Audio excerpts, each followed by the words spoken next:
Audio Jungle। इस्तकबाल है आप सभी का हमारे चैनल न्यूज प्लस वन में। दोस्तों, अगर आपने हमारे चैनल को सब्सक्राइब नहीं किया हुआ है तो जल्द से जल्द चैनल को सब्सक्राइब कर लें ताकि हमारे हर आने वाले वीडियो की नोटिफिकेशन आप तक सबसे पहले पहुंचे। बड़ी खबर आ रही है उत्तर प्रदेश के जनपद गाजियाबाद के जमीयत उलमा हिंद की तरफ से, जिसमें स्वतंत्रता सेनानी मौलाना शौकत अली और मौलाना उबैदुल्ला सिंधी को दी श्रद्धांजलि। जमीयत उलमा हिंद तहसील गाजियाबाद के तत्वाधान में एक प्रोग्राम का आयोजन किया गया, जिसमें स्वतंत्रता सेनानी मौलाना शौकत अली और मौलाना उबैदुल्ला सिंधी को याद किया गया। इस बीच जमीयत उलमा हिंद तहसील गाजियाबाद के अध्यक्ष हजरत मौलाना शाबान साहब ने मौलाना शौकत अली के जीवन पर प्रकाश डालते हुए कहा, मौलाना शौकत अली भारत के स्वतंत्रता संग्राम में एक बहुत ही महत्वपूर्ण स्वतंत्रता सेनानी थे। वे खिलाफत तहरीक के अहम मेंबर और कौमी लीडर थे। उनका जन्म 10 मार्च 1873 उत्तर प्रदेश के रामपुर में हुआ और तालीम अलीगढ़ मुस्लिम यूनिवर्सिटी से हासिल की। उनके वालिद का नाम अब्दुल अली खां, ताल्लुक कस्बा नजीबाबाद जिला बिजनौर से था और मुलाजिमत के सिलसिले से रियासत रामपुर में रहते थे। उनकी वालिदा का नाम, वे 4 भाई थे, नवाजिश अली, जुल्फिकार अली, शौकत अली और मोहम्मद अली। उन्होंने आगरा और अवध के सिविल सर्विस में 1896 से 1913 जंग के बाद हिंदुस्तान लौटे। अपने छोटे भाई मोहम्मद अली की मौलाना शौकत अली ने भरपूर मदद की और उनकी मदद से मौलाना मोहम्मद अली ने उर्दू का अखबार हमदर्द और अंग्रेजी का अखबार कॉमरेड निकाला।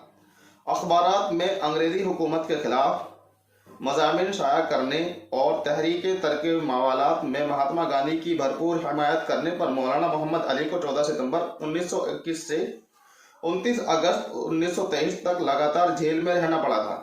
खिलाफत तहरीक के 30 मेंबर मौलाना शौकत अली के कांधे से कांधा मिलाकर तहरीक में शामिल रहे। उन्होंने पहली और दूसरी गोल मेज कॉन्फ्रेंस में लंदन में शिरकत की। 1931 में मौलाना मोहम्मद अली के इंतकाल के बाद उन्होंने आलमी मुस्लिम कॉन्फ्रेंस यरूशलेम में मुनाकिद कराई। मौलाना शौकत अली ने 1936 में ऑल इंडिया मुस्लिम लीग की शमूलियत इख्तियार की और हिंदुस्तान की आज़ादी की तहरीक में भरपूर हिस्सा लिया। मौलाना उन चोटी के नेताओं में से थे जिन्होंने भारतीय स्वतंत्रता संग्राम को उसकी बुलंदी पर पहुंचाया। गांधी जी शौकत अली पर अटूट भरोसा करते थे। वो कहते थे कि शौकत अली हमेशा सांप्रदायिकता के निर्माण का समाधान ढूंढा करते थे। वे आगे कहते थे कि मौलाना इस मुल्क के अजीम बेटे थे जिन्होंने लोगों को जागरूक करने के लिए कोई कसर नहीं छोड़ी। 26 नवंबर 1938 को दिल्ली के करोल बाग में वे इंतकाल कर गए। उनके इंतकाल के दिन पूरे हिंदुस्तान सहित पूरी दुनिया में शोक की लहर दौड़ पड़ी। हजारों की तादाद में नम आंखों से लोगों ने उनका आखिरी दीदार किया। फिर 27 नवंबर 1938 को सुबह 10:30 बजे उनका जनाजा और जामा मस्जिद के आहत में पूरब की जानिब 2:30 बजे उन्हें दफन कर दिया गया। भारत सहित दुनिया भर के अखबारों ने उनके मौत की खबर को फ्रंट पेज पर जगह दी। भारत सहित दुनिया के अलग अलग हिस्सों में मौलाना शौकत अली को खराज अकीदत पेश करने के आयोजन हुए। मौलाना शौकत अली के सम्मान में कई संस्थान की बुनियाद डाली गई, कई सड़क के नाम रखे गए। उसके बाद जमीयत उलमा हिंद तहसील गाजियाबाद के उपाध्यक्ष एवं मीडिया प्रभारी मुफ्ती फुरकान अख्तर कासमी ने मौलाना उबैदुल्ला सिंधी के जीवन पर प्रकाश डालते हुए कहा कि मौलाना उबैदुल्ला सिंधी क्रांति की लौ की तरह भारतीय स्वतंत्रता संग्राम में आए थे। उनका जन्म 10 मार्च 1872 को एक सिख परिवार के सियालकोट जिले के टियान वाली गांव में हुआ था। जब वे 8वीं कक्षा में थे तब उन्होंने मौलाना इस्माइल शहीद द्वारा लिखित किताब तक़वियतुल ईमान पढ़ी और 17 साल की उम्र में इस्लाम कबूल कर लिया।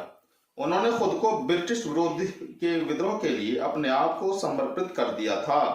मौलाना हसन द्वारा निर्देशित वे अफगानिस्तान गए और साथ ही देश के लोगों को विदेशी शासकों के खिलाफ विद्रोह करने के लिए प्रेरित किया और भारतीय स्वतंत्रता संग्राम के लिए समर्थन हासिल किया। उन्होंने राजा महेंद्र वर्मा और प्रोफेसर बरकतुल्लाह भोपाली के साथ 1916 में काबुल में निर्वासन में भारत की पहली सरकार की स्थापना में सक्रिय भाग लिया। मौलाना उबैदुल्लाह श्रीनिवासन में भारत सरकार में विदेश मंत्री रहे। उन्होंने भारतीय स्वतंत्रता संग्राम के इतिहास में सिल्क लेटर्स की साजिश के रूप में जानी जाने वाली एक महत्वपूर्ण भूमिका निभाई। उन्होंने राष्ट्र को धर्म के आधार पर विभाजित करने के विचार का विरोध किया और मुस्लिम लीग की अलगाववादी विचारधारा की कड़ी आलोचना की। उन्होंने सभी संप्रदायों और धर्मों के लोगों के बीच सामंजस्य स्थापित किया। इस प्रकार उन्होंने एक ऐसे संविधान का मसौदा तैयार किया जो भारत के लिए उपयुक्त था, जहां विभिन्न सामाजिक और धार्मिक समूह रह रहे थे। संविधान के प्रारूप की प्रशंसा जवाहरलाल नेहरू ने की थी। संविधान के प्रारूप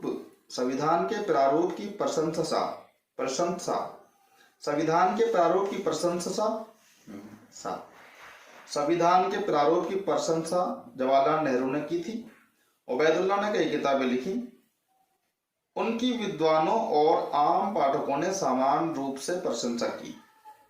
वे एक महान क्रांतिकारी थे जिन्होंने अपना अधिकांश जीवन भारतीय स्वतंत्रता आंदोलन के इतिहास में निर्वासन में बिताया था।